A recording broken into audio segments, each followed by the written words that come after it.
Hello Earth Signs! Welcome to Like a Tarot. Alamin natin kung ano ang message ng person mo gamit ang personalized cards. Ikaw na lang bahala magpalit kung si person mo ito o ikaw. Kasi connected ka sa kanya, may posibilidad na magkapalit. General reading ito kaya kahit ano pong gender.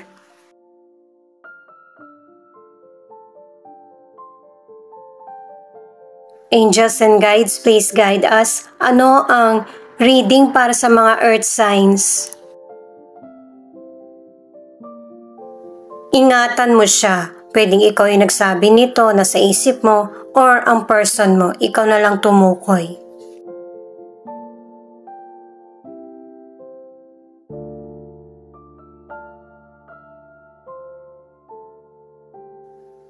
Kilala ko kung sino ka. Updated ako sa iyo. Mukhang may nanggugulo sa iyo ah.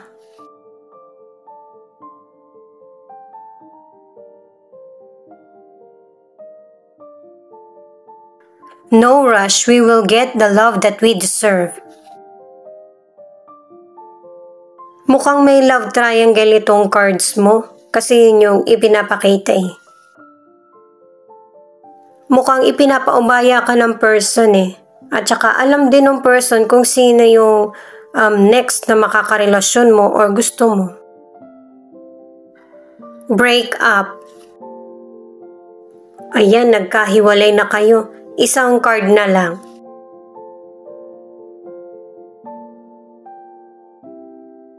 Ang tagal ipakita. Ayan. Single ka ba? Mukhang meron kang ibang kachat. Or yung person mo. Kasi nga ganito na yung nangyari sa relationship nyo, gumulo. Nagkahiwalay pa kayo. Ngayon guys, alamin natin kung bakit ipinakita itong personalized cards.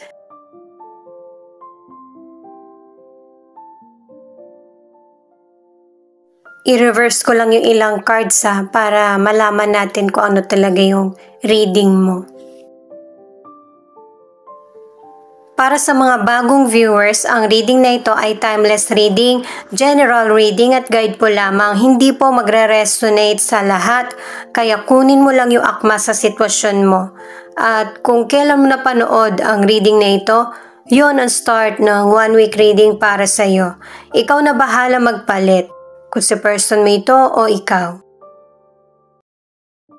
Siya nga pala guys, huwag niyo kalimutan yung mga loved ones na namayapa na. Isa kasi sila sa nag-guide sa atin. The Strength, 3 of Pentacles, Ace of Pentacles. Maybe ang ilan sa inyo nawawalan ka na ng pag-asa. Pero itong mga cards na ipinakita ng guide mo ang magbibigay guide sa iyo. At para sa ilan, tatagan mo or lakasan mo yung loob mo kasi malapit mo nang makamit yung tagumpay. Abot tanaw na. Lalo na sa career or business, maging open-minded ka. Tanggapin mo yung mga puna o kaya opinyon ng iba. Kasi may ilan doon na makakatulong para mag-progress yung karir mo or negosyo. Lalo na't pinapakita ng mga cards sa career na kailangan ng teamwork. At saka nakadalawang cards ka na panghabang buhay, yung pangmatagalan. Kumbaga magtatagal ka sa work mo or magtatagal yung relasyon na binubuo mo or binuo. At ang advice ng mga cards, malaki yung potential mo. Kailangan mo maging matapang at saka magtiwala sa sarili. Sa mga single, malakas yung dating mo sa mga potential person. May kinangkang taglay. Kasi pinapakita mo na marunong ka makisama, naaalagaan mo yung sarili mo. Nakikita kasi sa'yo ng potential person na husband or wife material ka. Kaya gusto ka niyang makarelasyon at lubos na makilala. Sa mga nasa relationship naman, nagkaroon kayo ng problema ng person mo, pero yung problema na yon ang yung bang mas nagbigay ng idea sa inyo ng person mo na para ipagpatuloy or ipaglaban ang relasyon. At ang pinapaunawa ng mga cards ay alamin nyo ng person mo kung ano yung kakulangan sa relasyon. Kailangan ba ng give and take o kaya teamwork? Kasi dalawang cards na yun nagsasabi para sa mga nasa relationship na kailangan nyo maging isa sa pag-iisip, sa pagmamahalan ng person mo. Kailangan ng pagkakaisa para ma-achieve nyo pareho ng person mo kung ano yung mga personal goal nyo sa buhay, lalo na ang relasyon. Alamin naman natin ang advice ng mystical card para sa mga earth signs. Auric field. Nakalagay dito sa card na kailangan mong patatagin at saka protektahan kung ano yung energy mo para hindi ka matangay sa mga negative na nasa paligid mo. At syempre, ang pinaka-effective sa lahat ay yung pagdarasal. Approval. Connected pa rin ito guys, no? Kung ano man yung nangyayari sa buhay mo, piliin mo pa rin na maging happy. Kumbaga, inuudyukan ka ng card na ikaw yung magdala ng positive sa buhay mo. The journey. Ang ilan sa inyo, hindi ka nawawalan ng pag-asa. Alam mo na yung mga challenges sa buhay mo ay merong dahilan. Itong energy healer naman, pinapakita na ang ilan sa inyo, kaya mong palagpasin kung ano man yung mga nangyayaring sitwasyon sa buhay mo. Ang ilan sa inyo problemado ka rin, pero nagbibigay ka pa rin ng healing sa kapwa mo. Intuition. Paalala ito na huwag ka masyadong mag-isip or overthink. Itong trust and forgiveness ay kailangan matutunan mo kung ano yung nangyari sa nakaraan at masarapin mo kung ano yung nangyayari sa iyo ngayon. Kahit paunti-unti, matutunan mong magtiwala ulit. Alamin natin kung ano yung magiging daloy naman ng reading na ito, kung ano yung next na mangyayari. Kunin nyo lang yung akma sa sitwasyon nyo guys ha, at saka ikaw na rin bahala magpalit. Kung si person mo ito o ikaw. Naka-reverse lahat, nakabaliktad. The Emperor, the Judgment, the Sun.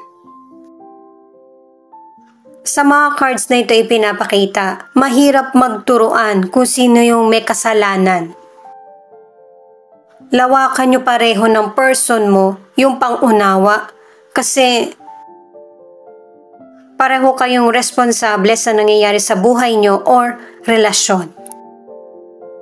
Kung single ka, responsable ka rin sa kung ano yung mga decisions mo.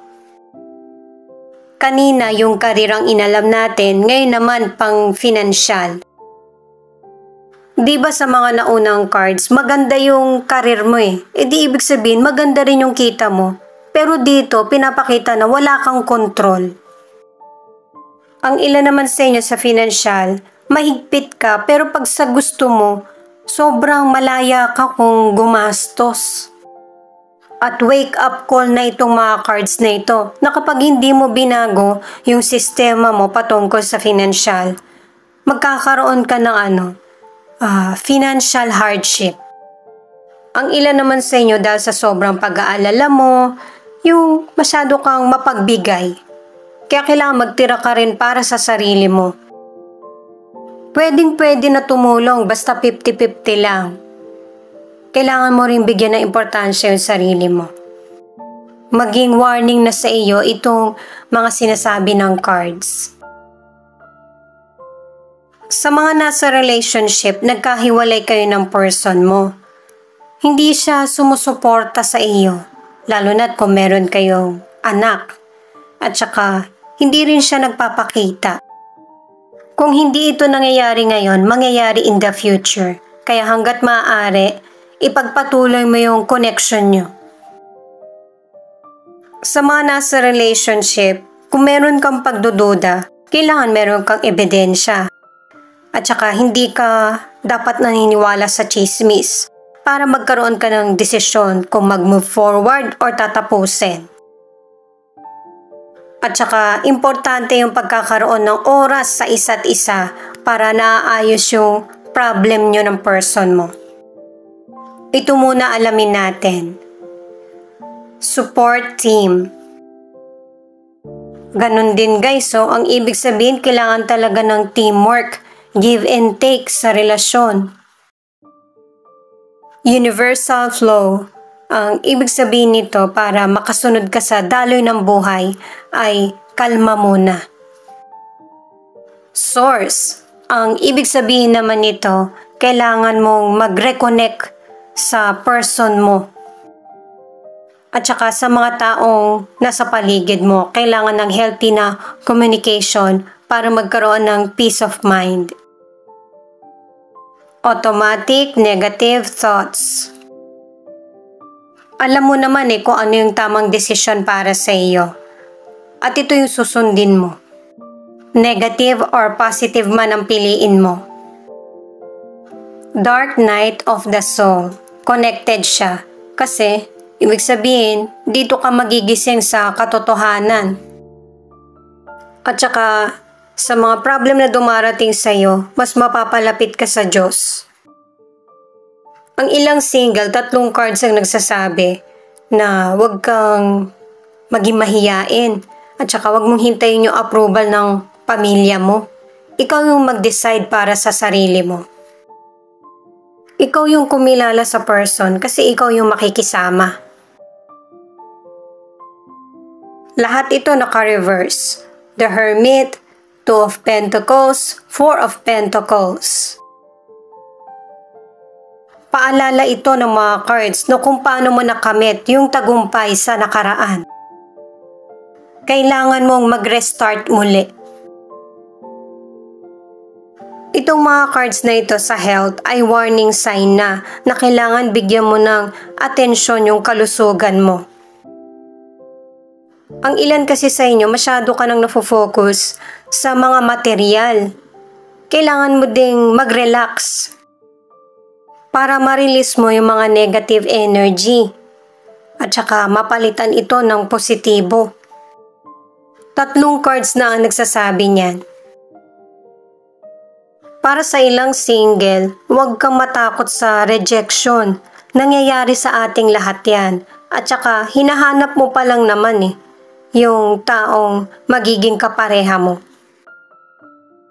Sa mga single, ang advice ng mga cards, kung gusto mo talaga ng relasyon, kailangan alam mo sa sarili mo na bibigyan mo ito ng prioridad. At saka, ang ilang single nakadalawang cards ka na gusto mo makipagbalikan sa dating nakarelasyon, hindi mo pa rin ma-let go yung pagmamahal mo sa past person. Ang ilan na nasa relationship, pareho kayo naging busy ng person mo. Kaya yung love na nararamdaman, feeling nyo nawala. Ang ilan sa inyo na nasa relationship, ang pinakapunot dulo ng problema ay yung may mga bagay na mahirap pagsabayin. Kaya ito'y nagbibigay ng stress at saka pagtatalo sa inyo ng person mo. At isa yan sa nagiging dahilan kaya ang ilan sa inyo nagkakaroon ng third party ang relationship. Kaya ang ilan sa inyo, naging toxic na yung relationship kasi parang feeling mo, nahihirapan ka ng agapan ito. Kaya ang ilan sa inyo, nag-move forward ka. Kumbaga ang ilan nakipaghiwalay. Kahit hindi mo napapansin, pero pareho kayo ng person mo na nagbigay ng chance para sa relationship, para mag-work ito. Pero syempre guys, hindi recommended yung naghahanap ka kagad ng kapalit. Para maging klaro yung susunod na relasyon mo, tapusin mo muna itong una ng maayos at payapa. The void. Ibig sabihin, ang ilan sa inyo, yung paraan mo para makalimot ay yung addiction o kaya alak. Connected talaga yung mga cards mo na nakatatlong cards ka na sa labis na pag-iisip. Mukhang ang ilan sa inyo, nawawala yung spiritual connection mo. Fear. Panglimang card mo na ito, na yung takot ang nagpapapigil sa iyo para makamove forward. Para sa buhay na deserve mo. Core values. Sundin mo kung ano yung nasa puso mo at saka kung ano yung prioridad mo talaga sa buhay. Old habits.